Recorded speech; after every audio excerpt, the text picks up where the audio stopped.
Welcome to the Church of Mabus radio show. It's Friday night, 7:04 p.m. Central. We got Dacre Stoker here, and that's Dacre Stoker. I said it right. You Okay, I got it was saying right. it over and Absolutely. over since you told me. Then I get nervous. Like, did I just say that right? Yes, you did. Okay, that's good. But great to have you here. I'm definitely looking forward to it. Jay will be here in a second. And I guess when did you know that you were related to Bram Stoker? I mean, was it a revelation, or did you always know it in your family? Well, Jeff, I got to tell you, I was a quick learner, and it was like in the delivery room. I came out of the womb, and there was the doctor holding a crucifix, and it's like, holy jeez, there must be something going on here. But no, in all seriousness, here's the way it goes. So a little family history is needed to sort of explain the sort of landscape. So Bram was one of 7 children, and his youngest brother George Stoker was my great grandfather.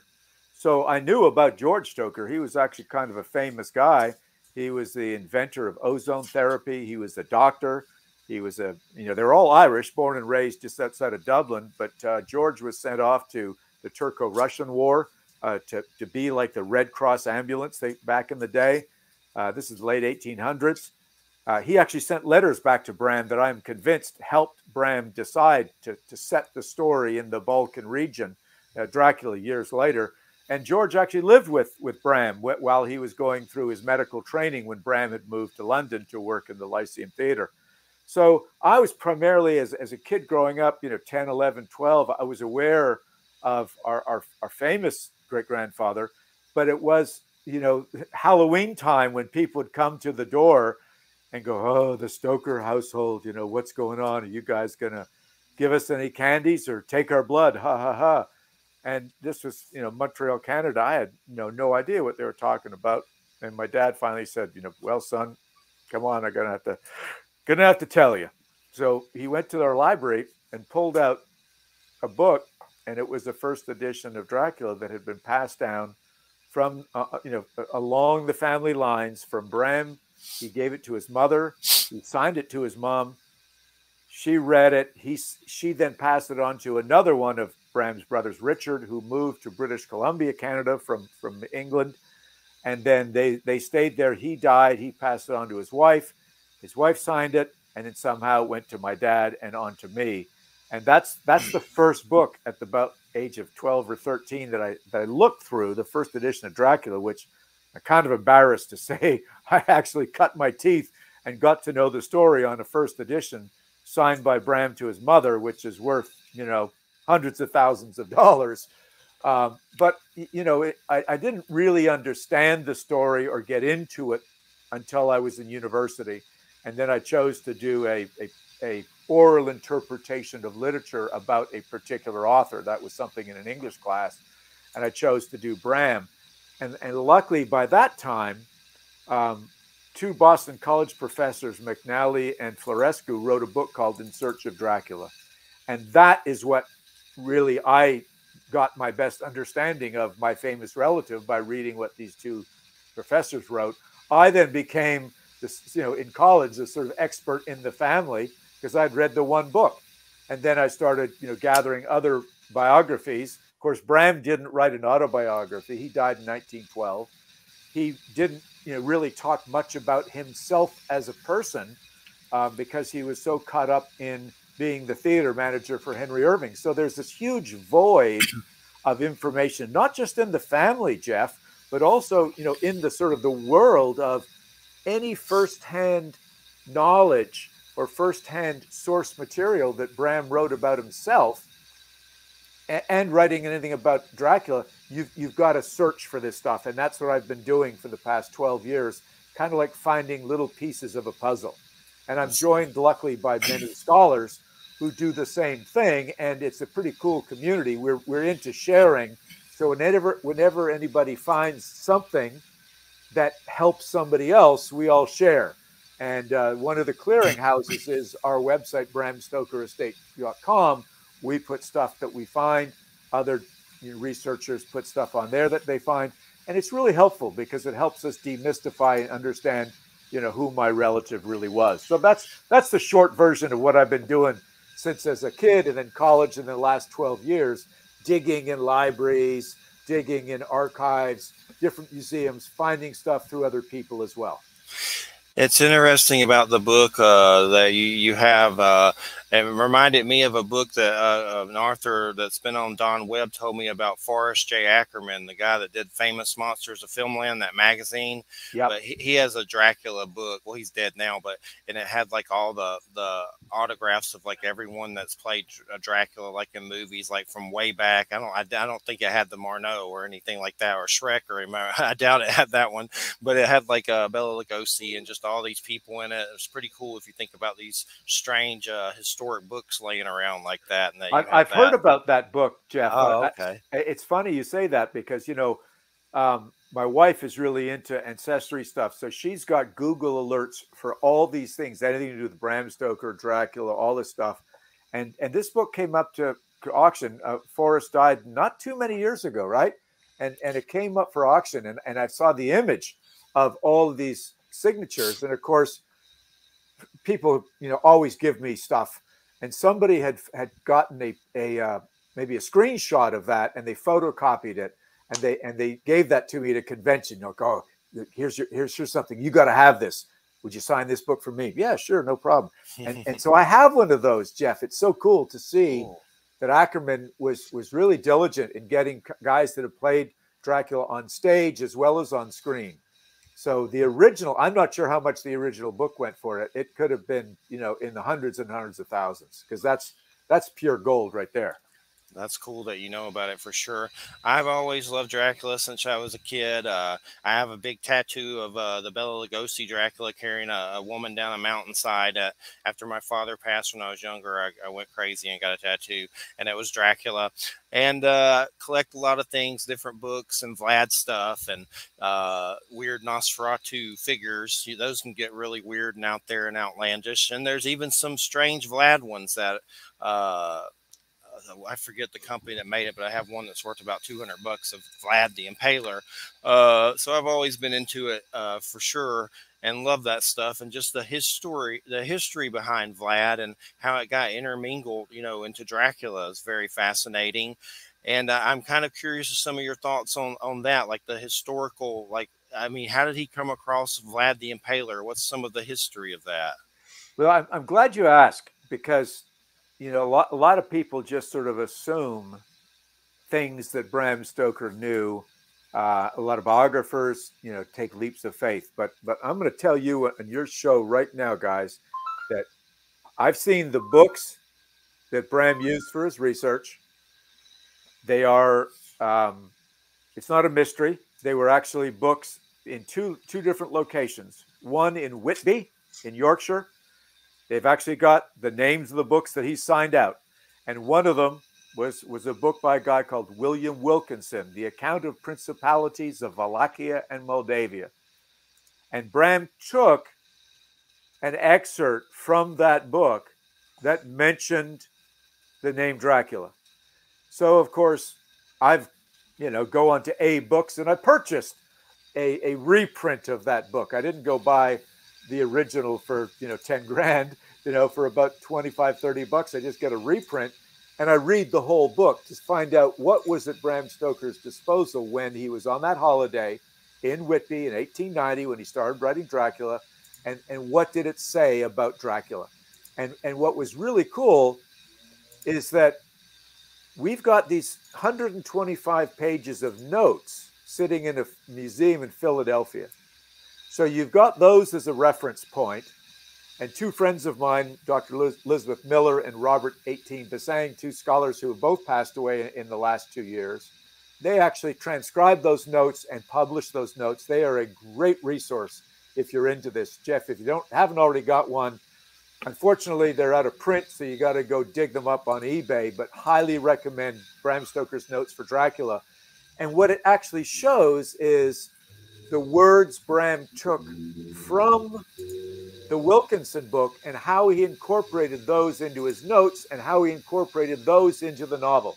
And for a short version of this is, the book said that the name Dracula was used to get, for somebody who displayed unusual, cunning, and cruel actions towards others. It also meant dragon. And so you look at the history, and as you know, his father, Vlad's father, was Order of the Dragon, which was sort of this early crusaders to fight off the invading Ottoman Empire. So you get a little bit of Order of the Dragon being Dracul, and he was the son of a guy who was Order of the Dragon, so they add an A at the end of his name, Dracula, and it gives for somebody who displays cruel action or cunning. In the novel, in two places, when Van Helsing is explaining to the band of heroes who this Count Dracula was, he says, and he displayed this cruel action and cunning. So he's actually taken those words right from that book and slot them in. So we know for sure, Jeffrey, that he got information there. Funnily enough, that same book was also in the London Library, that just 2 years ago, the guy who runs the fundraising for the library, Philip Spedding, contacted me and Robert Bassang, who I was working with writing an annotated Dracula, and said, guys, I've made an interesting discovery. It's a little weird, but I need you to look at this. I need your input. And when he told us this, within a week, both of us flew to London. We had to see this and help verify. And this is what it was. It was so cool that all of the 26 books that Bram had listed in the back of his notes, all his sources, they were there in the London Library, still in general circulation. And so Philip had gone through the stacks of books and pulled them out, brought them to his office, and started looking through the books. And what he saw was that somebody had made all these very conspicuous marks in the margins, underlined things, check marks, NB for nota bene, which is a kind of a shorthand for take note of this, and other weird little cryptic messages, mem. It is exactly what Bram Stoker did in his notes for Dracula. And furthermore, I was able to help verify that this was Bram's work because I was in possession. One of Bram's cousins, one of my cousins, Bram's great-grandsons, had loaned me a 1900 edition of Dracula that Bram used when his publisher said, would you please help me create the first paperback abridged version of Dracula? You need to cut out 30,000 words. So what you see in this book that I had, I've since given it back, but I photographed every page, was the same kind of markings and scratch outs and notes that Bram was writing in his own book that he did in the London Library books. And on top of that, two of the books that were in the library, Bram's son had donated them to the London Library after Bram had died. And guess what? Exactly the same markings in the margins. So this gives us really unequivocal evidence of what caught Bram's eye. And then if you cross-reference what was in those books to what was in his notes, and then what made it in the novel, it all is a parallel stream. So once again, Vlad the Impaler pops up, not just in the Wilkinson book, but by a book by a guy called James Samuelson, who was sort of an adventurer and a lawyer who wrote about Vlad the Impaler and doing these horrible things to his own people in order to scare them into following him as he was trying to rouse up an army to hold off the Ottoman Empire. So what this does, guys, is it blows the top off what people used to say up until this discovery. Oh, Bram Stoker knew nothing about Vlad the Impaler. He only saw the name Dracula in a book by Wilkinson. Well, that's not correct anymore. This book by Samuelson with the notes, the marks and so on, tells that this guy did impalement. He did nail the turbans onto visiting Muslims. He was a horrible guy. And basically to wrap this up is Bram needed somebody with an interesting and appropriate history to use his name and his persona for his devil incarnate, this Count Dracula. So he took a prince from Wallachia and moved him next door, which is like going from Georgia to South Carolina, from Wallachia to Transylvania, and just moved him here, took his history with him, moved castles around a little bit, but made it familiar enough so that the history was pretty darn close. And people to this day think, this is, Bram Stoker was really trying to latch on to the exact history, but he got some of it wrong. No, I have to tell you, he got it right. He was just using, because it is a fictional story after all, using it to suit his needs. So that's the link, guys, between Vlad the Impaler, Vlad Dracula III, and Bram's Count Dracula. It was a convenient merger of history and names. And if it wasn't for that name, the name we would have been stuck with that was originally Bram's choice was Count Wampir, which was the name of a vampire in Austria, where Bram was originally going to set the story before he saw the Wilkinson book and the Samuelson book and moved the whole thing to set it in Transylvania. That's definitely fascinating for sure. There's some old black and white movie called that Vampire or something like that. It's like a silent film or something weird. I've never seen it, but I know I've come across it. One kind of off the cuff question, and you may have heard this term before, maybe not. You ever heard the term scholomance? Is supposed to be like some dark art school. Like, I've asked Don Webb about that. I've seen it somewhere, but there's not many people that really know that much about it. Have you come across it or learned anything about it? Like, it's kind of a weird little thing. That's a strange little story. Well, it's a good story, Jeff, and I'm glad you've asked that as well. We're on a winning roll. streak. Dracula sink. No, but a guy like you who's into this and a lot of this stuff. These are the things that make a difference, because what did Bram Stoker know about this country that he never went to? He relied upon the books that he read in the libraries and the contacts that he had. This was a country that not a lot of people knew about back in the days when Bram wrote the story between 1890 and 1897. And so essentially the civilized world, London, which is the center of the universe as far as the British were concerned, where Bram was living when he wrote the story, as far as they were concerned, the civilized world ended in Budapest, Hungary. After that, it was this wild frontier heading towards the Black Sea and the Ottoman Empire.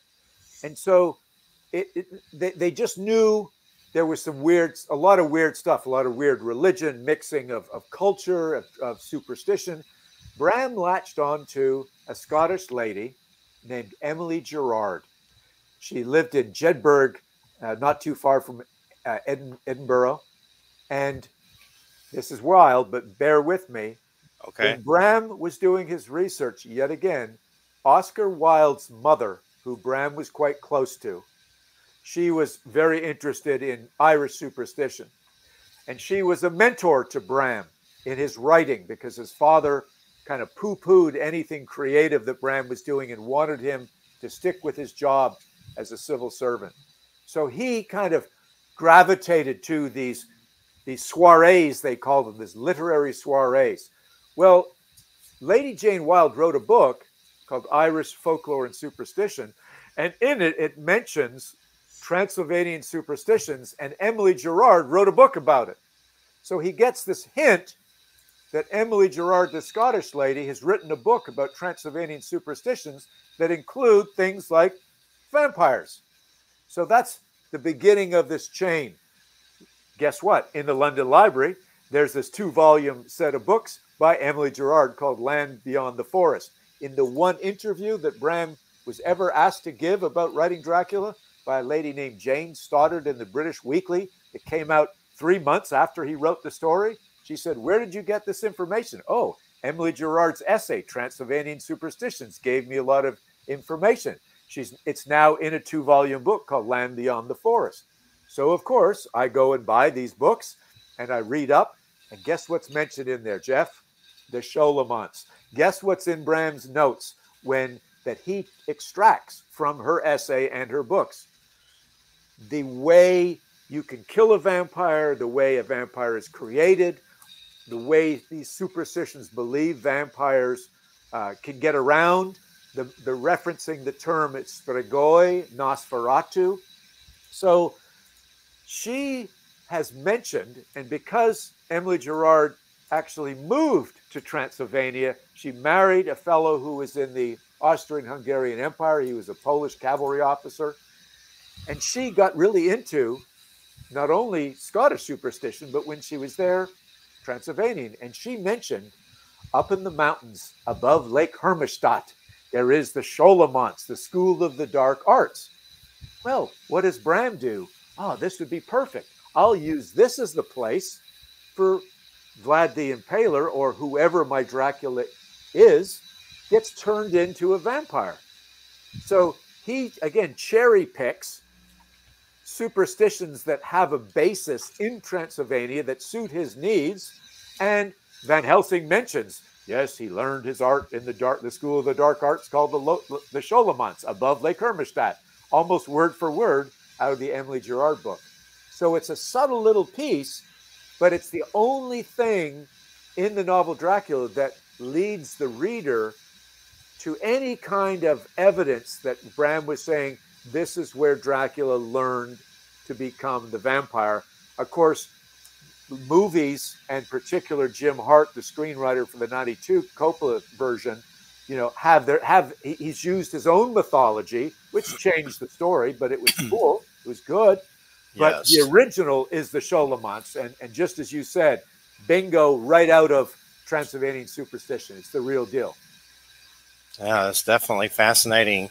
What do we know about Stoker? He had a childhood illness. What do we know about that?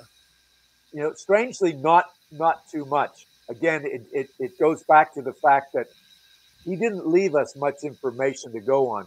But in one book that he wrote about his famous employer and boss and friend, Henry Irving, he wrote, just 2 years after Irving died, he wrote a tell-all about it called Personal Reminiscence of Henry Irving. Now, Henry Irving would have been like nowadays George Clooney, Brad Pitt, all rolled into one, the biggest actor stud going. And so Bram was his manager for 27 years. He was very well known for that. So he writes a story of his, you know, the things that happened with him and Irving over 27 years. But he does say that he had a difficult childhood himself, that for the first 7 years of his life, he didn't know what it was like to stand upright. He was very ill, and he had plenty of time to develop this sense of, you know, a dark sense of imagination. So that's what he leaves us. There's nothing in the family notes or stories of what it was. My theory is this, that he had very bad respiratory allergies and asthma. We know that one of his brothers did as well. So it would make sense that he was incapacitated because they were living right on the ocean in this suburb called Clontarf. So it would have been very musty and mildewy. The mattresses in those days were essentially hay or straw covered in linen. So if there's any allergens floating around, they are breeding in that stuff, and your face is on it the whole time. And they did not obviously have albuterol or puffers or inhalers. And so he would have suffered from that. But to go a step further in my amateur medical diagnosis, when they moved inland a couple miles to a drier community, he outgrew it at the age of 7, like many people do outgrow asthma. And he became a champion athlete when he went off to university. So he had a very robust cardiovascular system. So it wasn't something like rheumatic fever or scarlet fever that would have scarred him and made him an invalid for more than just 7 years and have a complete turnaround. So that's what we think we know. What I have used with that, Jeff, and you've read Dracula, we talked about it in pre, that when you make a miraculous recovery, there had to be something going on there. And I think that he was bloodlet by one of his famous uncles. He had 2 famous uncles who were famous bloodletters. And that was high science of the day. And I found on the internet an actual treatise on how you do bloodletting, what is involved, especially what do you do on kids. And this will freak you out a little bit because it's plain as day. Dr. Edward Alexander Stoker says, we don't really know how much blood to take out of these people, but you take out enough, either by cutting them or leeching them until they faint. And Gosh. once they faint, take off the leeches, put a plaster on the incision, and then you rehydrate them with a mixture of oil, olive oil or some kind of oil, and claret, which is red wine, alcohol to cleanse and kill everything. Also, if you had just made a kid faint, a lack of blood, he's going to need fluid to rehydrate, and you give him oil and alcohol, he's going to be drunk for about a day or so. Yeah. So he's going to be in this kind of weird ass stupor, just sort of like, So no wonder he developed this a vicious and dark sense of imagination with either ladies in white coming along or a doctor cutting him or leeching him and then making him drunk after a horrible experience. So that's what I've kind of given you a combo of what we know and what I think I know based on circumstantial evidence, that it was a difficult childhood, but he recovered and went on to become a champion athlete and went on to excel as a student athlete at Trinity College. And then I know there was another medical story about the brain operation that was performed on Renfield that paralleled to a real story by the Dr. Thornley Stoker as well. Yeah, I mean, it's kind of cool when you think of the family itself. I mentioned at the top of the show, 7 children. Bram's eldest brother, the first kid in the family, goes on to become a very famous medical doctor. He's actually knighted Sir William Thornley Stoker. He was the head of the Royal College of Surgeons of Dublin, all of Ireland in Dublin. He actually practiced both regular medicine and also medicine on people who were judged to be insane. So he had interest in 2 levels of medicine, the physical and the emotional, mental. So Bram asked him to become his medical advisor on the novel Dracula. So, now we know where all the inside scoop came on Renfield. And the actual, as Jay said, the diagrams are in Bram's notes that Thornley wrote, how to do brain trephination on Renfield in chapter 21. And so it's Thornley's handwriting. It's all right. And then when I look through the manuscript that the Paul Allen estate owns out in Seattle, Thornley's handwriting is all over it, correcting Bram. Oh, you wouldn't use this type of knife on a post-mortem. This is what you do for blood transfusion. The guy wouldn't be sitting down. He'd be lying down. You do this, this, and this. So it's great. It's like having a home team, the home family help you. So, yeah, there was a lot of Bram trying to get it right, to make the feeling that the novel was absolutely correct, which has driven people to think, oh, it's a work of nonfiction. He got certain things wrong. No, it's still fictional, but he made it feel so right that people kind of created what they call a willful suspension of disbelief to make them think it was potentially really right and therefore a really scary story. And yeah, the Francis Ford Coppola one, that definitely was a good one, but there was changes, and I don't remember exactly what they were. There's just different things. I always found it interesting how he was there for Mina, but then suddenly he's werewolfing the other chick, in the sex scene. And it's like, well, come on, dude. I thought, he traveled over oceans of time, and here you are. And another strange question that I almost wasn't going to ask you, but Dave Morris was on recently about Stoker and the occult, and he just does like little videos on his channel. But one question I asked him, and I actually had to look up this to make sure I read this right, and it's kind of weird, and I'll probably get embarrassed asking it, but in it, Dracula, it says he has hairy palms. I'd like to talk about Dracula's appearance, and that actual thing, is that kind of a sexual reference? I've always wondered that, and you'd be the guy to ask, I'm pretty sure. No, what was the deal with that? Yeah, no, this is good. I mean, I'm loving you digging up these things that I don't normally get asked, because I love those kind of details. Good. And I'll tell you exactly where it came from. And sorry to disappoint all the listeners.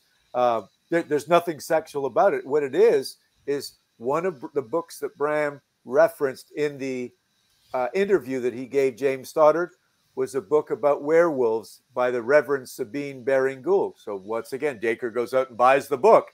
All these books from the London Library, I've gone and bought them. I read the thing to see exactly what was it that Bram used. in his notes and then in his novel. And of course, werewolf was, I wouldn't, I would say invented. It was part of mythology and folklore, just like the living dead, the undead, the vampires were. What Bram did was he just merged them together for his convenience. He said that the vampire could change into a bat, a rat, a wolf, a dog, the mist. So he took, he's like cherry picked the best of the best, the most horrifying superstitions of the day, and he took some from Emily Gerard. He took some from Reverend Sabine Baring Gould, whose book on werewolves that he referenced. So it's like this is that the hairiness of the palms is a werewolf. But I'm glad you also asked about the other appearance, because I don't like to challenge people on a show, but here's a bit of a challenge. Go and pick up, and you can get this for free. I'm not trying to get a book from me or anybody else. You can go to Project Gutenberg online and get yourself a copy of Dracula and read the first 2 chapters. And you can see something that this is the 125th anniversary of Dracula this year. You're going to see something that's not been around for 125 years that people don't recognize. The image that Bram Stoker used when he created his persona of Dracula is not Vlad the Impaler. He used his history. And it's a little bit Henry Irving, his boss. And it's a little bit the character that Henry Irving used, Mephistopheles, the devil in the play Faust. Again, merger, lots of pieces. It's nothing like Bela Lugosi. So what's cool is we owe a lot. My family owes a lot to the Lugosi family. And I know Lynn quite well. We've been on interviews together. We talk about this. A great symbiotic relationship exists between the spirits of Bela and Bram, who say, look what we did for each other. Bram writes the book that Lugosi stars on stage and on screen. But if it wasn't for Lugosi's incredible, sort of compelling imagery of this sophisticated, debonair-looking, horrifying guy, that's all the stage would allow in England at the time. If you had put this gnarly, horrible-looking devil creature out on the stage, people would have, slammed the seats and they would have been out of there. So the first guys, Hamilton Dean and John Balderston in 1922 and 3 and 4, when they start working out how to stage Dracula, they've got to get an attractive-looking guy with a dinner jacket that is appealing on stage, not what Bram wrote. But that's what I'm saying is go look at the description of the guy. He's not an attractive guy at all. He's not Gary Oldman. He's not Christopher Lee. He's not Luke Evans. It is the horrifying guy that what Bram wanted. And what I'm trying to do, and I did in Dracula, didn't do it so much in Dracula the Undead, but to bring back the original horrifying looking Dracula in graphic novels, in RPG, on graphic game console games, that sort of thing. So a friend of mine, Chris McCauley, and I are doing this sort of stuff to bring back, especially on the 120th anniversary, the Dracula that Bram created, not the one that was created and has done very well. But that's that deal, is that imagery is a bit werewolf, a bit Strigoi, a bit Nosferatu, that kind of deal. What was the Stoker appearance? Was it a white mustache, kind of like Sam Elliott or something? Yeah, you're right. The white mustache was the only thing that was white. Everything else was black. No bow tie, no little medal. He had the pointy ears. He had the the high forehead, the pointy teeth, obviously, aquiline nose. So yeah, it was a horrifying, looking, not very sexy, but demonic looking creature. And what I have to say is that Bram was somebody that had a belief in this emerging science at the time called phrenology. Have either of you guys ever heard of phrenology or physiognomy? Yeah, Jay. I have not. Bumps on the head. Yeah. Jay's right. It's bumps on the head. It's the facial appearance will actually give us an idea of their physical, mental characteristics. So if a guy looks like a criminal, he's going to be a criminal. That's a summing it up. And so Bram actually describes Count Dracula as this criminal, evil-looking creature, and he actually has Van Helsing in the story mention, oh yes, as a physiognomist, I believe in this too. Guess what? Arthur Conan Doyle, Winston Churchill, some of Bram's other buddies in this sort of literati of the time also believed in this stuff. So it was interesting, cool, emerging sciences that were making their way into the story to suit Bram's needs.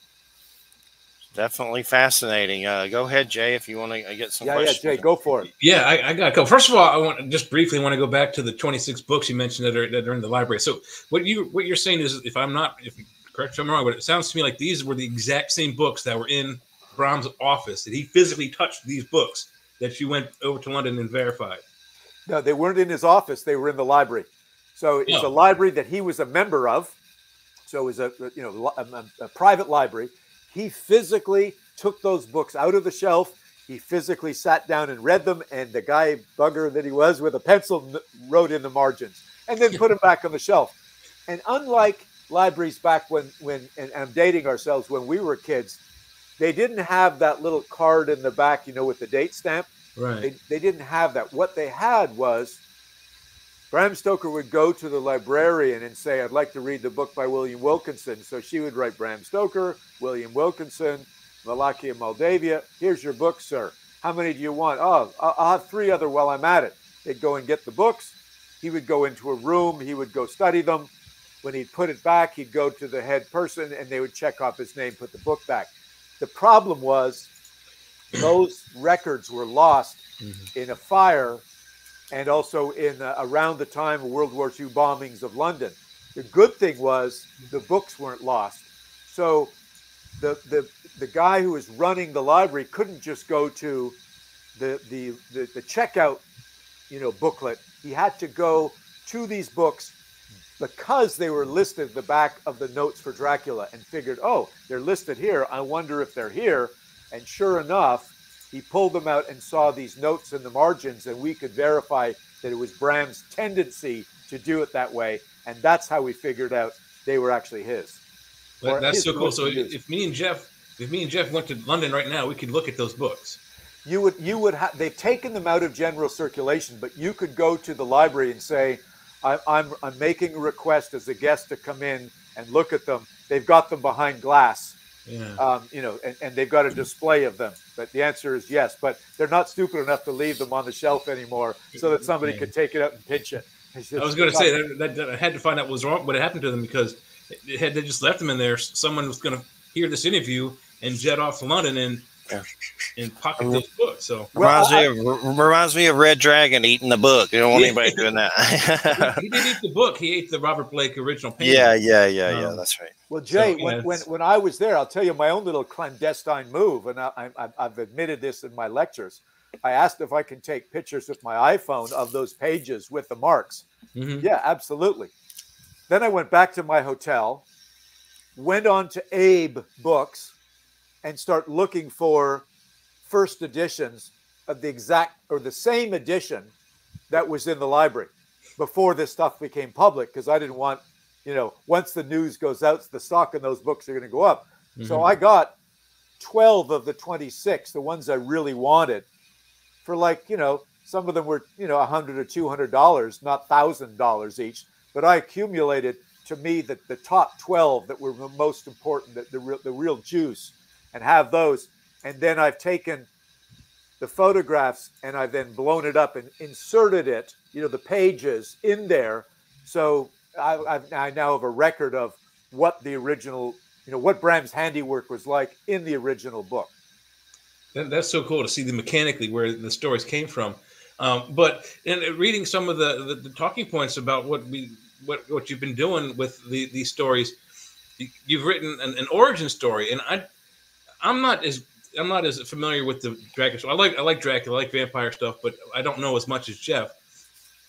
And as far as I know, the only Hollywood origin story is, I think, the Dracula Untold with Luke Evans. Yeah. And there's never been an attempt to say how Dracula got his power, how he got vampirism. And so What? How did Bram find the origin of how people become vampires? I mean, because it seems like it's a combination of curse and disease, but that it seems that can be cured. Whereas werewolfism or lycanthropy, once you have it, there's no cure. It's like, unless you get killed. So is the origin story for these vampires, whether whether it's a disease or a curse or both, it comes from Turkey? Okay, so is that oversimplified? No, I know. I appreciate your attempt to simplify it, but it unfortunately can't be done because, first of all, let's just talk about. I'll put Dracula aside for a moment, which is the origin story that J.D. Barker and I did. And we'll just leave that aside for a moment. What we know Bram did was read all these books that were written by people that were highly respected. Emily Gerard was respected. Her and her sister had written lots of books. Reverend Sabine Baring-Gould, a couple of medical doctors, other adventurers, a lawyer.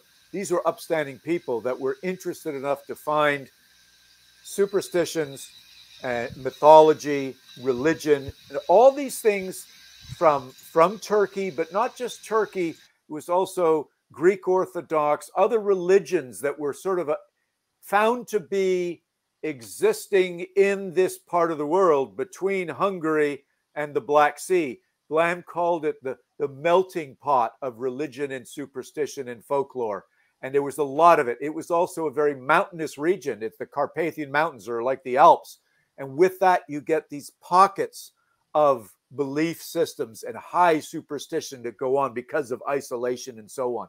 You've also had plagues and communicable diseases that have ravaged through Europe starting in the 1400s and so on, when people had no idea about germ theory or communicable diseases. And what happened because of that is the church would send out the most learned men of the time, which is the priests or the military medical doctors, to find out why the heck these people in strange locations are digging up graves and impaling people and stabbing them or cutting off their heads and sticking their heads in between their legs or sticking bricks in their mouths. So, Jay, this is the beginning in real history of people needing answers for why people are dying without any God-given reason. And that is because, a disease goes around, kills one person in the family, and they're all sleeping in a close little hut. And this guy dies, and nobody knows when they bury him that all the others are infected as well, but it's going to take 2 or 3 days of incubation before the next person succumbs or shows symptoms. So they believe that this guy they just put in the ground, his soul or his self is coming out of the earth and taking the life from the others because they're now succumbing. Now there's 2 dead. And so others in the family begin to succumb to tuberculosis or whatever the heck it is. And now the towns are freaking out. They go to the priest of whatever religion, say, normally you tell us, live a good life and God will take care of us. And, it's God's will. They want more answers than that. And so they decide to take matters in their own hands. And, the guy who speaks the loudest is the shaman or the spiritualist or whatever. He says, I don't care what the priest says. We're opening up this grave and we're going to keep this body in the ground so Uncle so-and-so doesn't come out and suck the life out of others. What do they find? The most craziest thing you can imagine. A bloated looking body, bloated because of biological gas. They have blood trickling out of the mouth and out of their nose, which is the decomposition process. In some cases, it looks like the hair has grown or the fingernails have grown.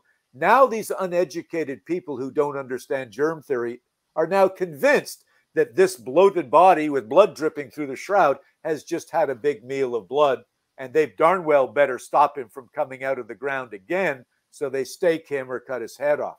So this is the beginning of what Bram latched into, was people believing that the vampire was a result of some sort of curse.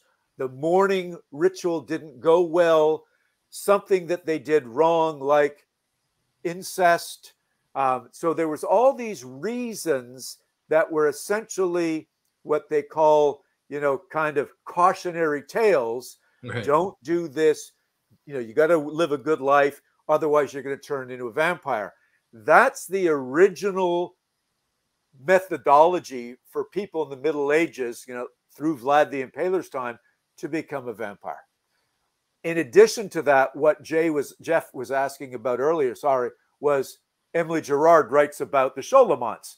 That's what Bram latched into. Is there's a school of the dark arts up in these dark mountains where people believe that anytime there is thunder and lightning, it's the gods being pissed off at everybody, and they control the weather and they control everybody's future and so on.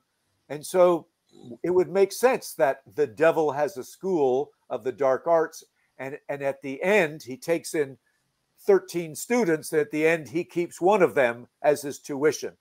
In this case, this is how Bram's Count Dracula became a vampire. So that is what I have come to know about my famous relative's origin story. Not much, but it's just enough of a hint to say it latches into and it ties up with existing belief system of what I've just been telling you guys, as well as Emily Gerard publishing it.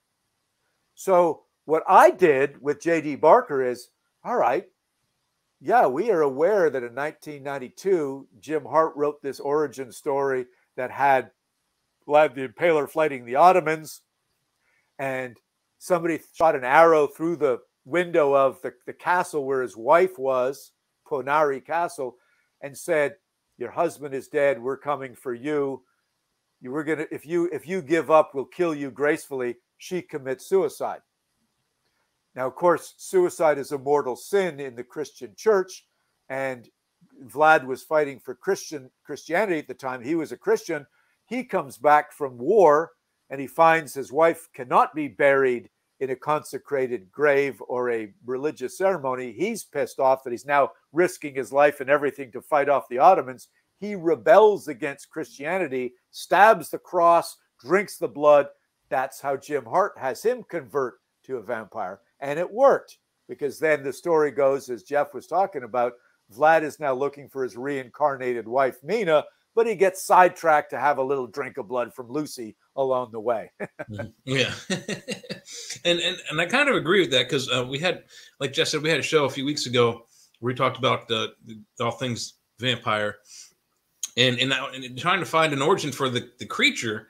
What I looked up was that it's like you said about people, whether they dig up dead bodies or they're seeing bodies during the breakdown process, because almost all vampires in the original stories are dark, ruddy, dark gray, bloated. Yeah. They're not skinny. They're not white. They're not charismatic. So it seems like there's probably not a mythological creature that we can, because even though there's stories all over the planet of vampire type things, it doesn't seem like it's an actual cryptozoological creature, like, unicorns and right. Cyclops and things like that. There's other stories of other weird monsters and creatures that maybe the bodies of these creatures, we don't find them because they're under the ocean. Maybe they left because they were aliens and they left on a spaceship. But that's a good explanation of how, because I didn't even think about it as people were not only not educated, they couldn't read, most of them. Yep. So a lot of people wouldn't have read the books anyways. You'd had to have been really, really sharp to catch that Bram had pulled from different sources to get his vampire together. And you'd really have to be just country dumb to see a dead body and go, "Ooh, he just walked around the earth and drank a bunch of blood." Right. And you know what's interesting as well, and I just went on and on about the Middle Ages. In Bram's notes, he actually had an article that he clipped out of a newspaper in 1896 in New York, from the New York World newspaper, that was talking about a vampire scare in New England at that same time, the end of the 1800s. And it was attributed to exactly the same thing their distant relatives would have dealt with in Eastern Europe and throughout Europe, communicable disease. What was going on in New England was tuberculosis. Mm-hmm. And that if you look at, and I know many doctors have looked at it, and they say, well, that's the classic disease to make people really believe, even with a slightly more educated mind at the end of the 1800s, that there was potentially vampires going on. And we're not just talking one or two cases here. There was 50 state approved exhumations, Mercy Brown being one, Sarah Tillinghast being the other, in the New England states, where people were absolutely believing that they needed to dig up the body, either take out the heart, burn it at a crossroads, bring back the ashes, feed it to those other family members or people in the community that were being affected by vampire to kind of inoculate them against it, or stake it through the heart, sort of thing. And Bram took that article and used parts of it in the story, because the second half of the article, the writer was pretty savvy. Not only was he talking about the vampire scare attributed to TB, but he also mentioned Charles Darwin, who published in 1859, not too long before The Origin of the Species, that rocked the heck out of the scientific world as far as the origin of species goes. Right. He mentioned the vampire bat that he discovered in South America. And so what does Bram do? He uses those same words in Quincy Morris when Van Helsing is trying to explain to the band of heroes, yes, these vampire bats, when I was down in South America, the vampire bats came out of the trees, drank so much blood from my famous mare, I had to put her down. So there is no question that Bram hit pay dirt with this article. He used words from in Quincy's mouth, but he also realized, oh my gosh, if these people in 1896 believe in vampires, they're going to love my book. You know, it's like this is going to make them feel like it's written in real time. We know the story was actually set in 1893, even though Bram wrote it between 1890 and 1897. So it's a real time story. Mm-hmm. Yeah, and interesting you mentioned the tuberculosis thing, because they had the bubonic plague and other just communicable diseases. People thought that water was the main source for some of these diseases, so they didn't bathe. And had they not done the other way, they bubonic plague might not have killed half the planet. But there's an interesting tie-in in Star Trek: The Next Generation. It's a 2-part episode where you've got cholera and like these space vampires who went back in time, who are snatching people's soul energy out of their bodies and using it for food for their people back in the 23rd century. So you got these guys, the typical miner, 49er miner, who's coughing up blood in the street. Yeah. And that might be the same thing. The person sees this guy dead with blood coming out of his mouth. Oh, there's a dead vampire. Yeah. But in actuality, the vampire was the unseen snake alien space dude who killed him and went back into the future with his energy. So, I don't know if you see the episode, but it's a very cool episode. No, I'm going to need to, because and this is, you didn't plant this. We didn't say this, but Bram Stoker's mother, Charlotte, survived the famous cholera epidemic in Sligo, Ireland, in 1832, where they lost half the town. She wrote a story, an account of the cholera epidemic, misdiagnosis and premature burial of people she knew, and sent it to Bram at his request. Bram used that story. It's in the Stoker archives in Trinity College. Bram used that story as a basis for a children's story. One of the first books Bram wrote was called Under the Sunset, and it was horror stories for children. That's typical Irish. but it's all about this, called The Invisible Giant. And it's all about they're not knowing what this cholera epidemic was. And the lore that I understand within my family is that she told Bram this story while he was infirmed, for 7 years. They had to keep the kid educated, interested, aware of stuff. He was told all kinds of cool stories of Irish folklore and mythology, but she told him the cholera story, And then years later, when she moved to France with Bram's two sisters so they could be trained in the arts, the fine arts, he asked her to type up that story and send it to him, which now exists in the Trinity College archives, its history. So there's a good tie-in of color as well as premature burial and people dragging themselves out of the grave when they were buried prematurely.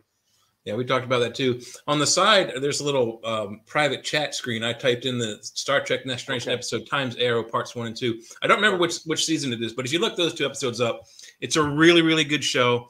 And there's a guy, I can't remember the actor's name, that plays a spot on Samuel Clemens, Mark Twain. Cool. He's dead on Mark Twain. And he's a great character throughout the show. So I checked it out, definitely. Now, one thing I definitely wanted to talk to you about, and we brought up quite a few things that I've already written notes on, and we talked about the origin of how Vlad Dracula became Dracula, but there are several different ways to become a vampire. So you mentioned one, he drinks in that movie, Jim Hart, you said? He drinks blood. In the Lost Boys, they make a person a vampire by having them drink blood. And that's kind of a new one on me. I saw it first with the Lost Boys, and I thought that's an interesting twist. And I think Bram came up with this one. You have to be bitten 3 times before you become a vampire. So you got those methods there, but how did the vampire become the vampire first? It's something, I mean, there's got to be a beginning for where the vampire comes from, and then being bitten, drinking the blood, et cetera, forward.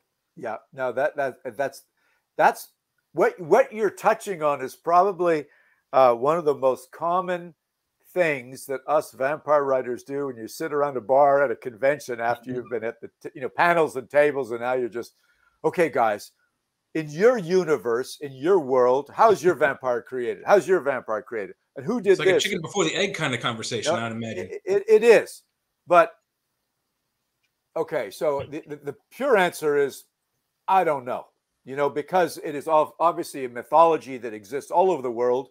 Bram mentioned 13 countries in this Jane Starr interview, and who knows for sure is one better than the other, because it's all in some people's minds about communicable diseases, what it is, what disfigurement you may have become a vampire. Who the heck knows? But the point is, you got cool movies like one of you guys mentioned the Luke Evans movie Untold. I think that was very cool. You've got this guy who says, I need to be powerful, all powerful, to protect my people against this huge force, the Ottoman Empire. I'm going to take one for the team, and I'm going to crawl up this mountainside and go visit this horrible, gnarly guy and go through this ritual and get converted, and that's it. That's a cool conversion story. Then you've got things like Bram Stoker, who's got Mina, who gets bitten one time and she drinks blood. Lucy has to get drained of blood a few times. And so as she gets drained, we never know if Lucy ever drinks any of Count Dracula's blood. All we know is that she got drained and she was being refilled or topped up by, the mortal guys, but obviously wasn't doing the trick, and she eventually succumbed. But we don't know if when she succumbed, did she actually have to get vampire blood to turn her?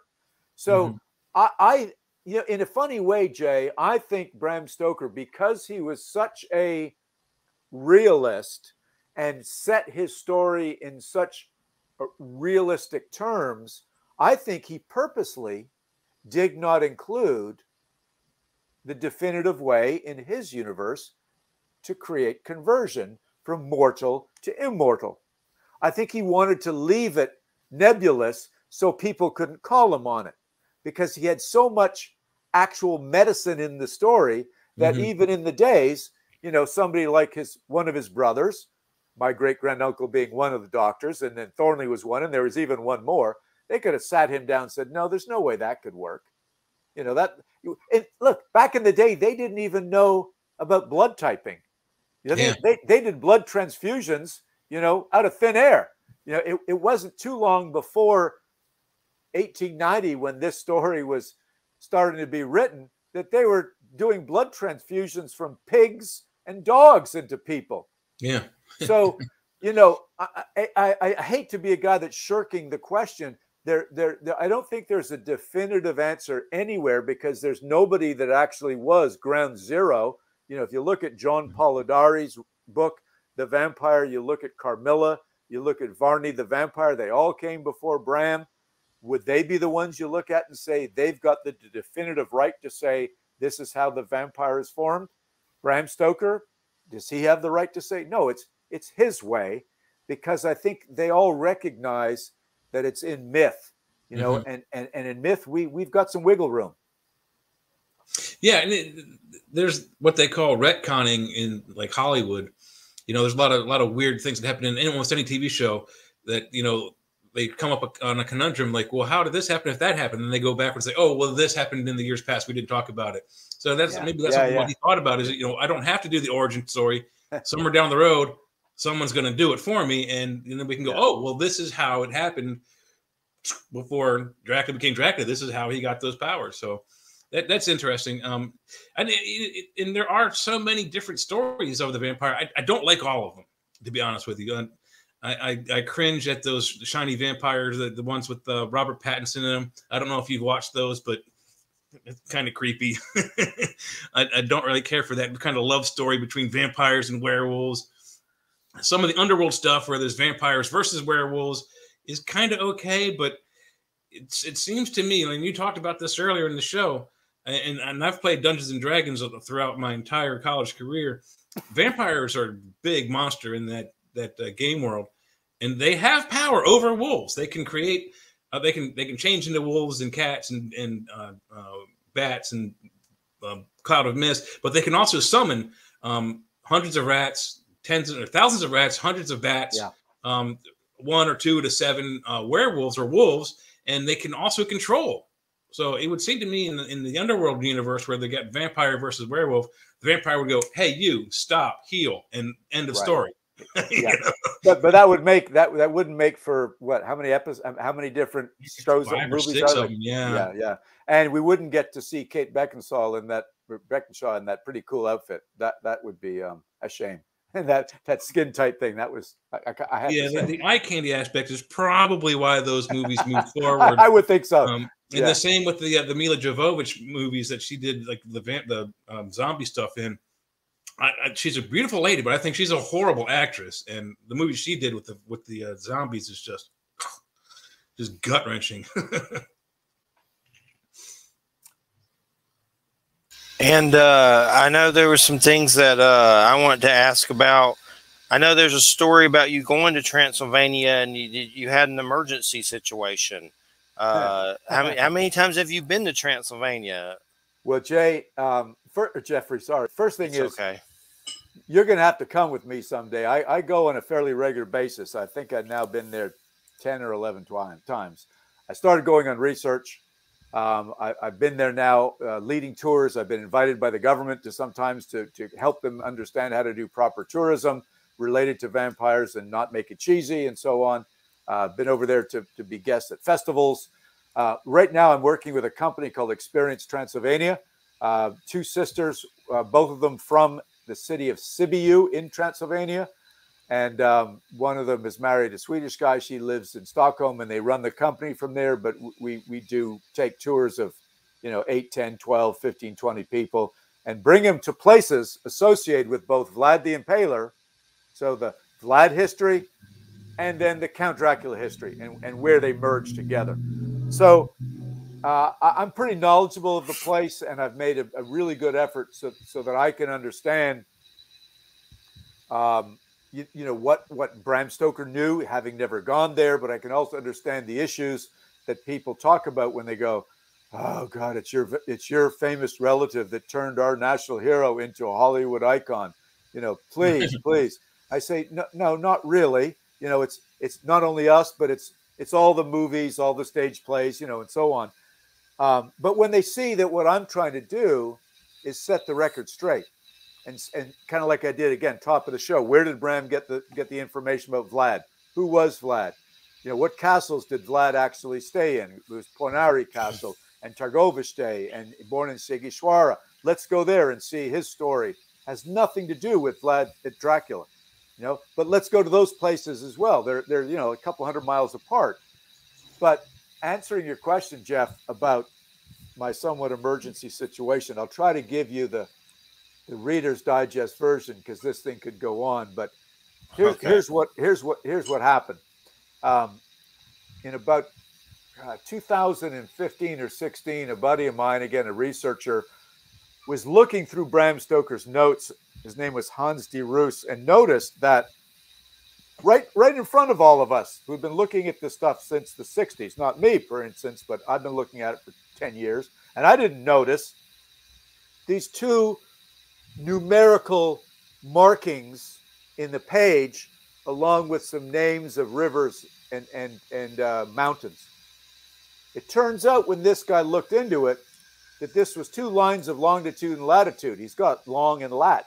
We should have known, but they were pointed to a location in the Saudi Arabian desert.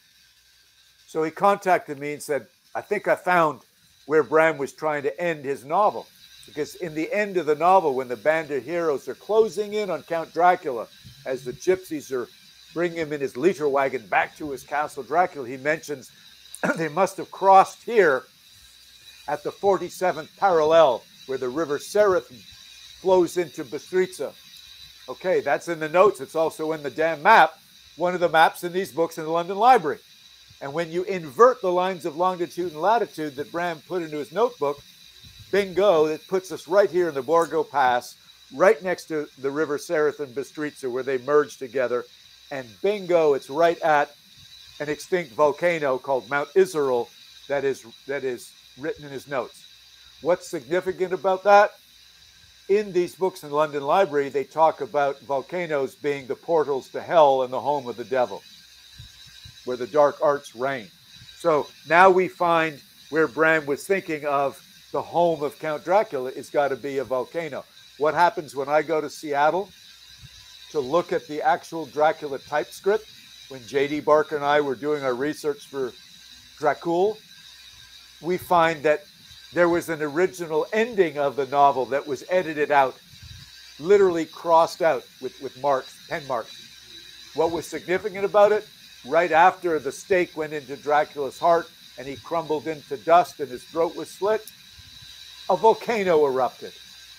So there's no question that Bram Stoker, as detail-oriented as he was, would have had his ending on a volcanic mountain if he was planning to have a volcanic eruption.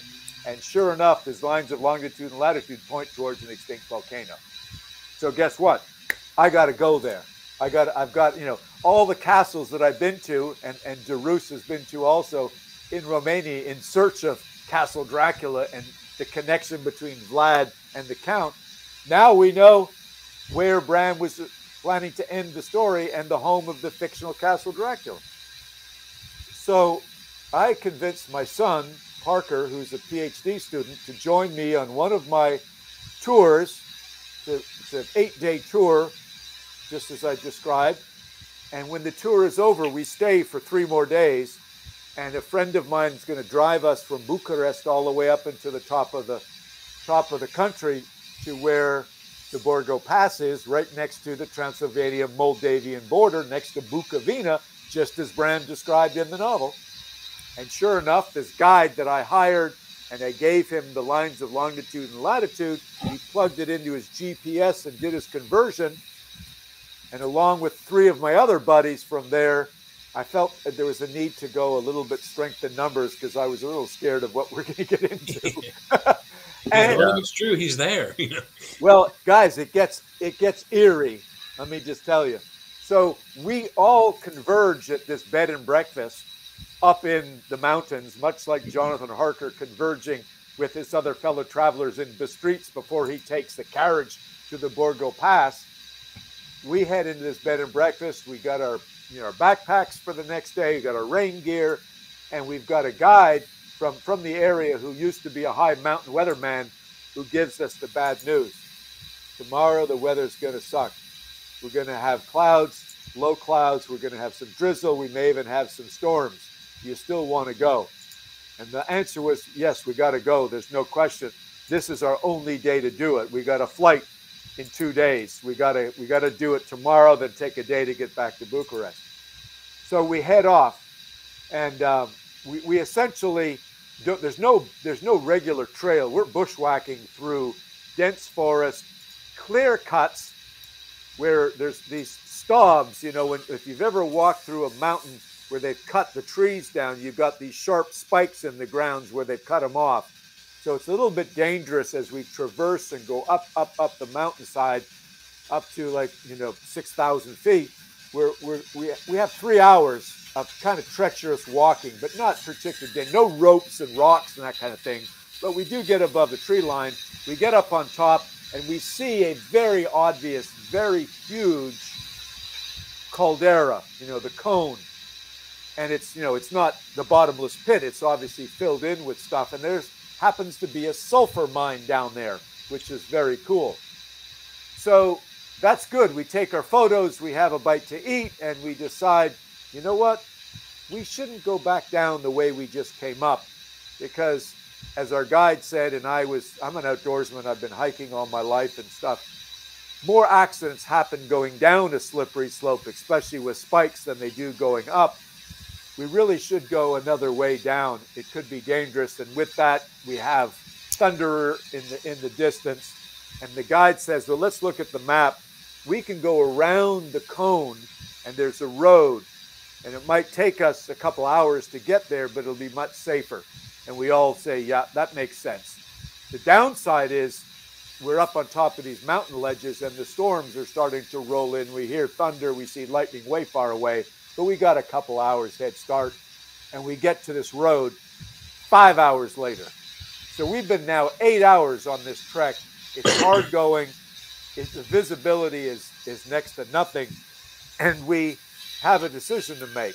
We think we can make it down, and we look at the map and we kind of extrapolate. We think it's about 10 miles walking down this road. And again, we're second guessing, God, maybe we should have taken our chances on getting impaled on the way down. But instead we say, you know what? We're going up, because our guide, being a former high mountain weatherman, he says, there's a weather station up here. We can seek refuge in there if we need to. We can spend the night. It won't be the most comfortable thing, but at least we're not in electrical storms and so on. And I'm looking at my son going, my God, if there's not a Jonathan Harker moment, buddy, this is it. And we're going to be okay. And we get to this mountain weather station, and the guy comes out, this young guy, and he gives our guide an endless amount of grief. What the heck are you doing? You're so stupid to be putting these guys at risk. There's electricity in the air. Get in here.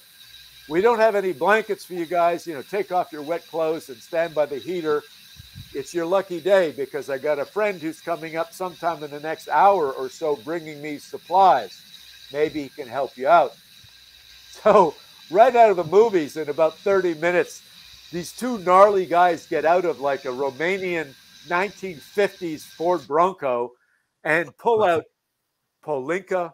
They pull out bread, smoked fat, and cheese, and all this Romanian going back and forth saying, can you help these guys? And I'm like gathering all of our Romanian money called lei.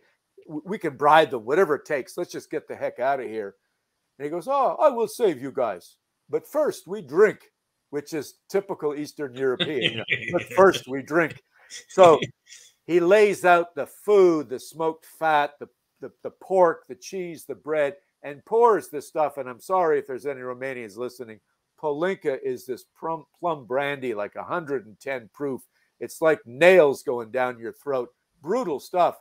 But it's also very rude to not drink it when it's put in front of you, especially if he's going to rescue your butt. Yeah. So we're all here. Now, to make life more interesting, the guide and one of my buddies who's got the two cars, they simply do putting the liquor next to their lips. That's okay if you're a driver, because they've got really strict driving rules there. 1 DUI, no driving for the rest of your life. Wow. So it's like a little touch to the lips. And then they pass it to me or my son. We got to drink because we're not driving and we don't want to be rude. The stuff is horrible, but me and my son are getting hammered now for the next half an hour as all these toasts are going on. And the guide finally tells the rescuer, oh, but this is the great-grandnephew and great-great-grandnephew of Bram Stoker. We've discovered the fictional home of Castle Dracula. More Palinka starts to flow, and the guy begins to tell us, you guys, where did you come from? We said, from America. No, you fools. Where did you come from today? Oh, this bed and breakfast over here. And this is all translated. So we're getting it softened from our guide. He said, if you had only stayed at my bed and breakfast, you would have had an easy 4-hour walk up a gentle trail to this location. Instead, we made it really tough on ourselves, and we did get up there. But, you know, the story is great. He did drive us down. My son and I would just have to say, our stomachs weren't resting easy that day because bouncing all the way down the back of this Romanian Ford Bronco. And on the way down, I was a little loopy. So I said, and what about the sulfur mine that we saw over there? Oh, you want to see the sulfur mine, he says in Romania. Yeah, let's go there, because it just happened that the other guy in the vehicle with him was a retired sulfur miner from this mine that was shut down in '92. But the coolest thing, guys, was revealed.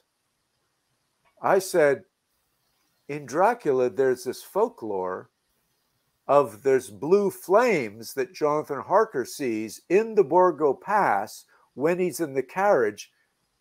Is there any chance that the sulfur it has something to do with this legend of the blue flame? Because just before this trip, I'd seen a CNN special on mining in Chile of sulfur and how horrific it was. There was no respirators for the miners. They would be like bandanas over their faces. They're sucking in this sulfurous gas and spontaneous combustion of these rocks. And guess what? The flame was blue. So I was wondering if there's any connection. And he goes, but of course, we get lightning strikes all the time, just like in these storms right here. And when they hit the ground and burn a tree and they ignite the rocks, they burn blue. And I go, oh, yeah, that's got to be where the whole idea of the blue flame leads to buried treasure. I said, well, what's the treasure? We said, you idiot, it's the sulfur. The sulfur is the treasure. That's what people in those days were using for gunpowder. Gunpowder was like the most important natural resource because he who has the gunpowder has the bombs. So this was fortuitous that we were rescued by a guy that not only knew about the blue flame, we had a sulfur miner, but now he invites us to go to his bed and breakfast the next day before we head back to get our plane, and invites the head of the national park to come with us. More Palinka is served. And I'm saying, guys, I will put up a plaque designating this as Bram Stoker's home of the fictional Castle Dracula if you will designate a trail from multiple directions, the easy ones as well as the hard ones. Hey guys, real quick, I'm going to run and unplug the RV. It's pouring rain and there's a cord. So Jay, ask a few questions. I'll be super fast. I better do it. So to finish this off is, yeah, I mean, this was cool, the rescue and everything else. I do go back 2 years later and I bring back a plaque. It's lots of news spread all over the place. Massive news outlets come here to see this. And I feel, you know, Jay, I feel good that I'm contributing to, you know, Dracula tourism in Romania to set the record straight with the help of Hans de Roos, who found this coordinates. And now we can direct tourists not just to go to Castle Bram in Brasov, which is the Castle Bram saw the outside of in a book, 2 pictures actually, and what he described as the outside, but he placed it 400 miles to the northeast where the volcano was. So that's the, you know, somewhat short version of a long ass story of how we had a Jonathan Harker experience, how we found the place, and now how I can proudly say, as a family member, I'm contributing positively to responsible vampire tourism in Romania. Yeah, that's really cool. That would be awesome to be a part of that. I have sort of an off-subject story about sulfur. my friends and I, when we were kids, we somehow got our hands on the anarchist cookbook recipe for gunpowder. So 10-year-old idiots we were, we took our bikes up to the giant grocery store. And we bought what we could there, charcoal. And I think we bought a bunch of first strike box matches, the kind you can strike on your jeans or on your zipper. Yeah, on the zipper, yeah. For this, because we weren't sure if we could find sulfur. Then we went down into Potomac, Maryland to the hardware store where we actually found actual rock sulfur and saltpeter, sodium nitrate. And so we got all the three main ingredients, charcoal, nitrate, and sulfur. But being idiots and kids, we messed up the formula. We made gunpowder. It just wasn't black gunpowder. And what happened was we used too much sulfur. So when we tested it, we had like a cutting board and we lit it, and it kind of danced around in this like yellow hot ball of flaming gas. And we're like, okay, it works. So back then, this was the 70s, late 70s, almost early 80s. Back then, Coca-Cola came in little 10, 16-ounce bottles, or Pepsi. I think it was a Pepsi bottle. So one of those short, fat glass bottles with a screw-on lid. Yeah. So we threw the lid away. We took a cork. We drilled a hole in it. You could take this one long wick off of firecrackers that would light up the whole string. So we took that wick off. We put that through the cork. We took our mixture of yellow yuck and gunpowder stuff and put it in the bottom of the bottle, corked it with the wick going into the mixture. Oh, geez. And as idiots, that's exactly where it's going. We handed it to the youngest of us, and we lit it, and we said, go put it on that porch over there. So he runs over. He's like 6. We're all the rest are like 8 and 9 and 10. He puts the Coke bottle down on this portico front porch. So it's like a door with like an extra portal around it. And we're waiting. We're looking at our watch. We're going, it's a dud. We messed up somewhere. Nothing's going to happen. So we sent the same little kid back. Go get it. Oh, no. 10, 15 feet from the bottle, it explodes. Oh. And he goes flying backwards, all 4 limbs like in the air, like he got knocked off a horse by a joust. He gets shot backwards about 8 or 9 feet. All the windows on the front and the side and back of the house in the first level shattered. And we're like, we're all like 8, 9, 10 the oldest. We look at each other and go, and like rats, even disappear through the woods and back into our homes. We all got caught. Don't get me wrong, but and we all had to pay for those windows. But had we done that today, we'd all be homeland terrorists. And nothing. No, the 6-year-old didn't get glass shrapnel all through his body, or anything? He just knocked out. He was unconscious on the floor. We left him there. We're like, see you later. Boom. We're going. His brother. The house we did in was him and his brother's house. We made the mixture in their garage. The house we blew up was the one next door. My house was luckily a couple streets away, so we just ran through the houses, through the trees behind the neighborhood to our house and tried to hide to no avail. But it was fun. But wow, was that stupid? Yeah. Wow. That's bizarre. Well, luckily, like that, nothing happened bad to us. One of the thing that the miner did when we went to the sulfur mine, which is a massive open pit mine, he took out a hammer from the vehicle and just sort of wandered around as we were going down into it. And he picked up a rock and smashed it with the hammer, and he sort of split it open as if you're looking for like geodes or something. Mm-hmm. And there was, a piece of sulfur. They took out a Bic lighter and just ignited it, and it just burned a blue flame. It was so cool. Under those circumstances, we were wet, we were cold. I was a little drunk. We wanted to get back to the car, but to be able to say, here I am in freaking Transylvania, storm Harker-esque experience, and I got this sulfur miner showing me the origin of the blue flame that worked its way into folklore that my great-granduncle put into Dracula. That was so cool. That is really cool to find those kinds of origins and like key things to the book was written 125 years ago. Yeah. So that's fantastic research. So the one of the things that we asked about in the last show on vampires is some of the powers.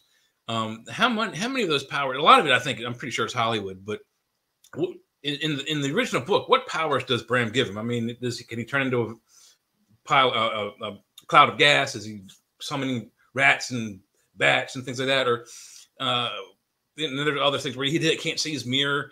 How much of the vampire folklore powers are Bram Stoker, and how many are Hollywood? Good question. And again, for you two guys who are obviously into this, and any of your listeners, try to find a copy of Bram Stoker's Notes for Dracula, because it's listed in there what he extracted from Emily Gerard. There's 3 key pages where he actually mentions things like power over rats, no reflection in a mirror, control over the weather, the mesmerism thing. Mm-hmm. He doesn't strength of 10 men. Yeah. So, okay, I don't know if I'll get them all, but remember this: when Dracula was on the Demeter, he could control the weather. Okay, he had a cloud to conceal him on the ship as it was coming to Whitby, so they could come in. There was a hell of a storm that blew the ship into the harbor, and it was such a precise storm because Bram stayed in this town for 2.5, 3 weeks and got all the storm stuff right. But he had to have the storm come in because, remember, the Count had killed all the, or the people had jumped overboard. The captain lashed himself to the steering wheel. Dracula still needed to arrive into the safe harbor, so he had to control the weather. So that's one big thing he did. He could turn himself into mist to get underneath doors and in through windows. But he still needed to be invited in the first time. Invited in once gives you a free pass. Control over wolves. Remember, in Dracula, he controls the wolves escaping from the London Zoo. He can turn into a dog because, again, in Whitby, instead of jumping off the ship, the Demeter, as a wolf or flies away at a bat in the middle of the day, he jumps off as a black dog, which coincides to the Yorkshire myth of the Bagasht, the black dog that is the bearer of bad news, brings bad omens. What else? He can turn into the bat, because obviously he does that in the novel quite often. And then there's the mind control. If there is a blood connection, like he had with Mina, and Mina tries to read his mind, which he does to figure out where he is going as he's trying to escape, the Count can do the same to Mina. Mm-hmm. So it's kind of like that Lord of the Rings deal. If you put the ring on, you can be invisible, but you expose yourself to the bad guy can see you. Yeah, exactly. So that sort of thing's going on. What else? I think those are the big ones, Jay, that jump out at me. But they're all listed. Bram's got 3 pages of traits. Not all of them he uses. Yeah. Oh, I know one. You got to take your native soil with you. Okay, so only sleep in native soil. But you can only you can travel over moving water at slack tide, which is interesting. It's an ocean thing. Yeah, I was going to ask you about that, because that is kind of interesting. I think the way I think they did it in Hollywood was that he was asleep and Renfield takes his casket across the moving water. Yeah, I think if I remember correctly, one of the first movies, his castle is surrounded by either a moat or a river, and he can't cross it on his own. I think there's a scene where he chases someone to the river and they get across it. So it might even be a woman on a white horse. I don't know. Right. But he can't cross. He goes back to the castle. He's all defeated. But when he goes to England, Renfield, he's asleep, takes the casket, goes across the river, and of course it's filled with his dirt, and he makes it to England. So that's just, where does that come from? That just is the oddest thing. And like I said, I played Dungeons and Dragons a lot through college. It's not just vampires. There are other undead who cannot cross moving water, like not necessarily wights and shadows, but like liches are very vampire-like. They can't cross, I guess, purifying areas. That must be what it is. I don't know. I know that it was in the Emily Gerard book. I don't know, obviously that's not the actual, the origin. That's a source where he got the info from. Where did it come from in mythology? You're right. It could be that whole cleansing area that when the tide comes in and it goes back out, it brings new life in, it brings food in for new life. Good question. But I will tell you this, that she made a direct reference to very complex mourning rituals, that go on for a year. Somebody dies in the family. It's not, okay, a week and you sit with the body and you do some flowers and you eat some food. There are things you do periodically over the course of a year. Mm-hmm. And if you don't do that, you're subject to that body, that undead creature coming out and having revenge on you as a vampire. So it's obviously a cautionary tale. It's a control issue, to say, hey, look, your husband dies. Don't go, jump in bed with the next guy, 3 weeks later. You got a whole year of this crap to go through, which is a control element, like a lot of religion is. So I think that's where the origin, Jay, where it comes from. I don't exactly know specific details on how it came to be. Yeah, it would be interesting to find out where that comes from, because, like I said, there are other certain undead creatures that affects. I mean, and it's just like you said, cautionary tales. There's, I don't know where this one came from, but it's an English one. Don't sit around in toadstool rings. I don't know what that means. Don't go into this section of the woods at this certain time of the year or day or month or week. The boogeyman will get you. Yep. And you tell children this, what are they going to do? They're going into those woods. They're going to sit in that toadstool ring. They're going to find out what you're telling them. You tell them to go ahead and do that, and what the consequences are, they're not going to do it. But you tell them not to do something, and it's in there. So, maybe that's what the water is about. It's like, don't cross the water. The vampire will get you. I mean, I don't know. It's a weird thing. It's folklore and superstition and stuff. Man, it is coming down out there. I got drowned, but luckily I unplugged the RV. Your shirt's a little darker. You must have I know. Soaked. I got soaked. And but definitely one thing I definitely wanted to ask you about, was it Scream magazine the Nosferatu article? I want to get that soon, so I have it in my collection. But you wrote that with who? You say your son? Yeah, Jeff, thank you for bringing that up. I'm very proud of that one. But the recent edition, that just came out at the end of April, Scream magazine, they're doing a big feature. This is the 100th anniversary of Nosferatu, as well as the 120th anniversary of Dracula. Ooh. And my son, who has been on a trip with me, who does a lot of editing of my work, he's doing a PhD at University of South Carolina. All he's got is his dissertation left, so he's my number. Yeah. Yahoo! That's where my brother went. Oh, cool. So he's been very helpful, and I said, look, Parker, it's time that we do something together and learn some of the family history. And again, I know we're getting close to the end here. I'll keep this short, but so many people have said, oh, that Florence Stoker, she sued Piranha Films because it was, an unauthorized adaptation of Bram Stoker's Dracula's novel, which it was. And Piranha Films admitted that it was. They just chose never to ask her for a license, for it. But it's also, in my research with the help of a guy from a film historian in Germany, it was different time. It was at the beginning of film. This is 1922, when there wasn't much film going on. And these German guys, were really into the occult, really into art and expressionism. I don't know if they gave a rat's ass about, I say that rat's ass because that's Nosferatu now. The rats were the main part of the story, and Orlok looked like a rat. If they cared about copyright infringement, but they certainly got called on it when Florence Stoker had to badger the Incorporated Society of Authors to represent her in a 2.5-year litigation, which she prevailed. And the German courts ruled in her favor that these guys basically pirated, the book and turned it into a movie. Now, since they declared bankruptcy, though, with this decision, there was no restitution to be paid to Mrs. Stoker. So, and Bram had died, 10 years earlier. So she certainly could have used the money. But what happened was the court ordered the films to be destroyed because there was no other way to have restitution. What's interesting is the films had already been sent around to different countries for previews. So the cat was already out of the bag.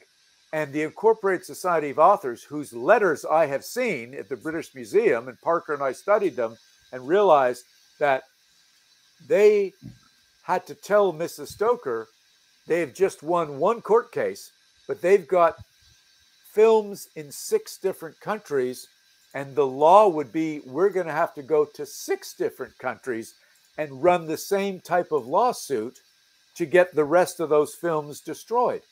They said, we can't do it. We've already wasted all this money of 2.5 years for nothing, and now we can't even have the films destroyed. So it's different times, you know, different stuff going on. I'm giving you a real short version of this article we wrote.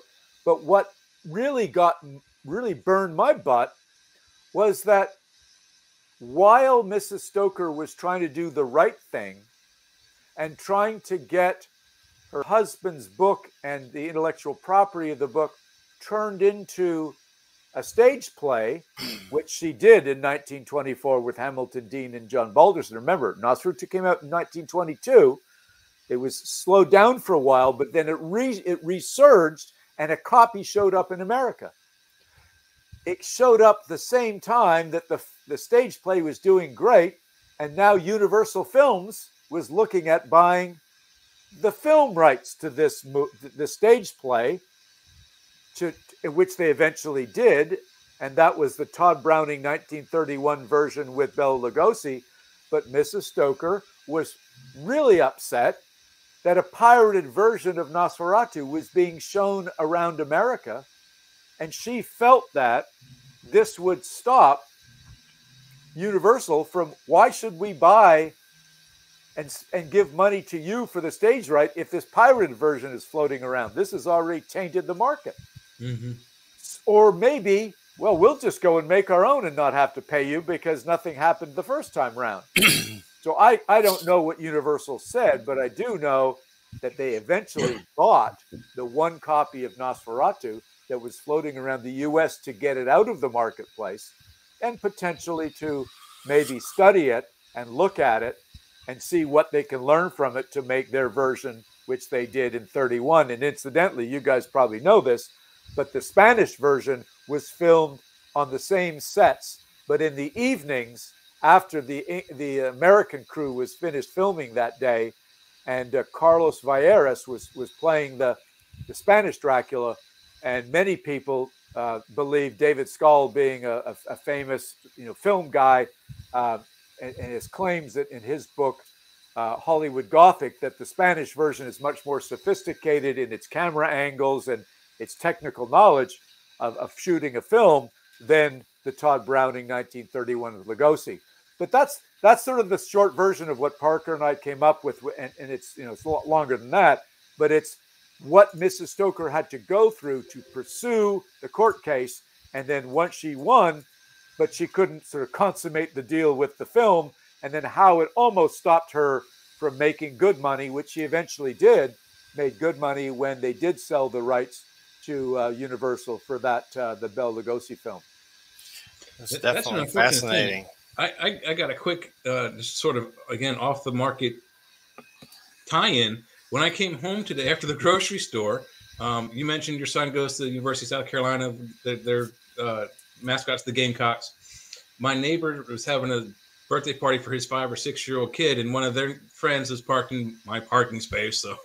But his back license plate cover was the United States USC Gamecocks on it. I'm like, oh, woohoo! I almost took a picture to send to my brother. And then you mentioned that, but you also mentioned like the history of Hollywood, which I know a little bit about. I didn't know that about the Spanish American version, how they flip flopped on the sets. What I can say is it's neat that Universal bought the competition. That's Hollywood, what they would have been like 50 years, 60 years ago. Yeah. What I also found interesting is the movie. I don't know if you've ever seen this. You might want to take a look at it. It is horrible. It's so bad. It's so old. But The Man in the Moon. It's H.G. Wells' book. They did The Man in the Moon. It's like they take this giant gun. They put these guys in a bullet and they shoot them onto the moon. And the moon is a dude with like whipped cream on his face to look like the moon. It's really what it looks like. And then the bullet hits him in the eye. And he goes, oh! It's one of the worst films ever because of its age. But if you watch this, it's one of the first science fiction movies ever. It's got some of the things that we still have today in movies. That this is like within the first year or 2 or 3 of motion pictures. It's got dissolves in it. It's got wipes. It's got special effects. It's got, well, you can't tell if it's horrible acting or not, but it's all silent.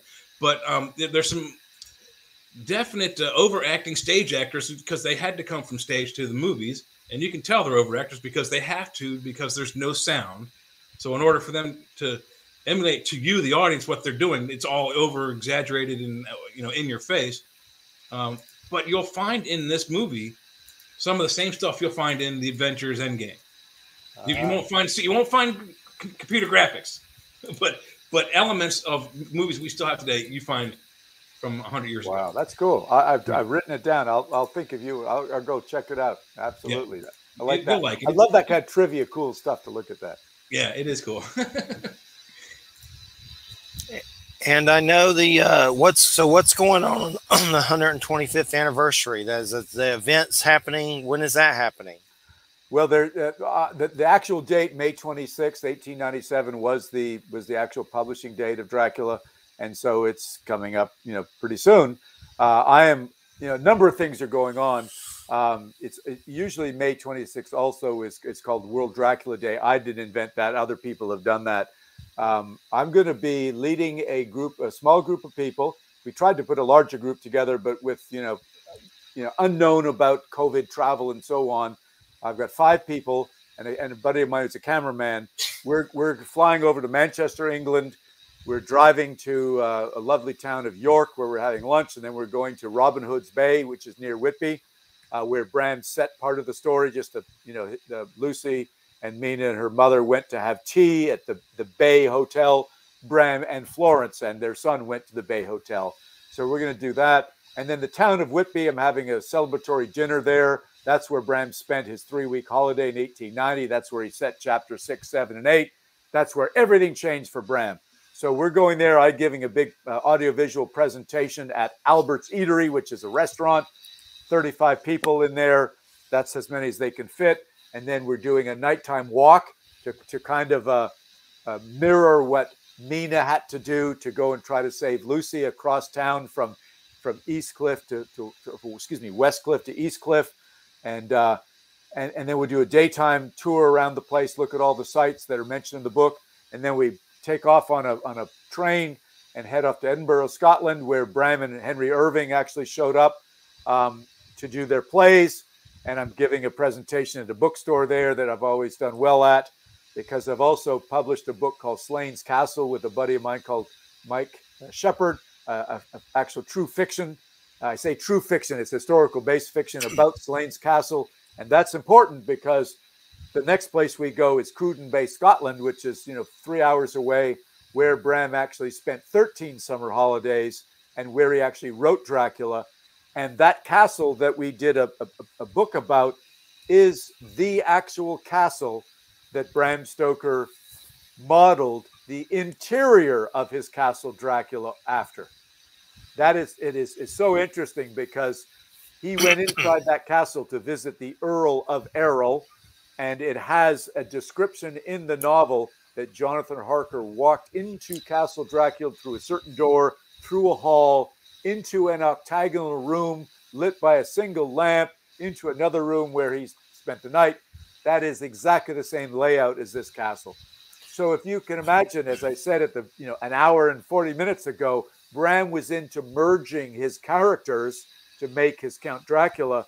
He did the same with his castles. A little bit of the exterior of Bran Castle in Brasov, the interior of Slane's Castle, put it together and shove it on top of a volcano in Transylvania. That's how it all came to be. So we're going to be in that town on May 26th. There's actually a big civic reception. And much like I did on the top of Mount Israel, I'm going to be unveiling a plaque that I've donated showing all the places in the Cruden Bay area where Bram stayed, the different hotels that he stayed in, the different houses that he rented, the different spots that he sat and wrote his book. We know that for a fact. He's mentioned this because he also wrote 2 other books while he was there, The Mystery of the Sea and The Water's Mouth, besides Dracula. So we're going to be right at ground zero on May 26th. I also know that English Heritage is going to be trying to break the Guinness's Book of Records the most people dressed as a vampire at Whitby Abbey in Whitby while I'm in Cruden Bay. I can't be in two places at once. So some cool stuff going on for the 120th anniversary. I've also got, I come back. I'm going to be in Charleston, South Carolina. I'm going to be in different conventions throughout the year, kind of telling the story on how the story was written, how it was researched, how it's been merged into stage play and movies. So big year for me, and really, really glad you guys were interested enough to ask me all about these questions, because I love talking about it, as you can tell. Definitely, and I got to close out, but it's been great. It's definitely one of my favorites shows ever. I love it so much. What is the website? What's a website you'd like to give out, or websites? Yeah, if you wanted, number one, BramStokerEstate.com is where you can buy all my books and Bram Stoker bobblehead and all this other cool stuff. It's also got lots of information about the family and Bram as well. DacreStoker.com is my own personal website. I don't keep it up to date as much as I should, but I do Facebook, Dacre Stoker author. So come visit me there. I love to talk to people, and I also periodically post all the conventions that I'm going to be at, and shows like this one that I'm going to be on. So yeah, guys, thank you for hosting me. It's been a pleasure, especially since both of you have done really good research and have really good interest into this story. I love telling people about it, as you guys can tell. If you've got enough time, I've actually got one more cool. Tell it fast, Jay. Okay. We got not that much time. You're in South Carolina. I went to school in Savannah, Georgia, and when I first went down there in '93, there was a resident vampire, an older gentleman who worked at the 7-Eleven. He walked around during the daytime dressed as Dracula, and there was a Renfield who had bugs all over him. He had wrenches, he had flies on string that would fly around him. So it was a weird city, but I love that place. So they're both probably dead by now, but I just thought you thought that would be interesting. Did you ever go to the Pirate's House restaurant? I never went to eat there, but I walked by it plenty of times, yes. That's where my wife was working there before she moved up to Aiken, where I grabbed her and married her. Cool. It's haunted. I know. Okay. Listen, that's why I told you about it, because it's Nice. got some cool stuff. So, Jeff, I know you got to jump. Thank you guys very, very much. I appreciate it. And I'd hope to go to Transylvania one year. I've never been on a plane, but for that, I would wing it. That would be a cool thing to do. Check that. Also, there's a Bram Stoker Books a Million special Funko Pop. I don't know if you've seen that, but it's on eBay. You better grab it if you can get a hold of it. It's there. I've seen it, but I have to promote my invention better. Bram Stoker bobblehead that I actually made. Which is actually a licensed product. Unfortunately, the Funko did not license with us, which kind of irritates. But this is the Bram bobblehead, licensed by the Bram Stoker Estate. I'll have to check that out for sure. I like that. And it really does bobble. And we've got the right color. But I've got the Funko one too. But I gotta be true to the guy. I understand. I'll have to check that out. Very cool. We appreciate it so much. We'll have to get you back. It's definitely a favorite show. Thanks so much. Thanks, Take guys. care. Appreciate your time. Okay. All right, everybody. We'll see you next week. Shamanism. So we love those shows. Take care, everybody. Have a good weekend. I'm going to watch The Northman later. I'm looking forward to that for sure. I know that guy's supposed to do a Nosferatu sometime. That guy that did The Witch and The Lighthouse. Crazy. He does weird movies, but they're really good. Take care, everybody. Have a good weekend. Good night, everybody. Good night.